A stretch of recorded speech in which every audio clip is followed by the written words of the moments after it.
বন্ধুরা চলে এসো, এদিকে দেখো একবার। বন্ধুরা চলে এসো, আমি এখন মালপোয়া বানাচ্ছি। দেখো কিরকম হয়। তারপর বানাবো পাটিসাপটা। পাটিসাপটা যখন বানাবো তখন দেখে নেবে কি কি দেই, সব কিছু জেনে নেবে। ঠিক আছে।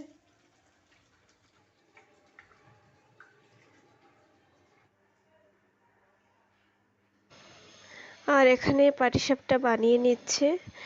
অল্পই নারকেল ছিল ঘরে, তো মা বললো যা আছে তা দিয়ে বানিয়ে দিই, কারণ আমার হুট করে খেতে ইচ্ছে হচ্ছিল, তাই যা ছিল তা দিয়ে ওই অল্প সুজি, চালের গুঁড়ো আর অল্প ময়দা, ওগুলো দিয়ে বানিয়ে দিচ্ছি। ভীষণ টেস্টি হয়েছে।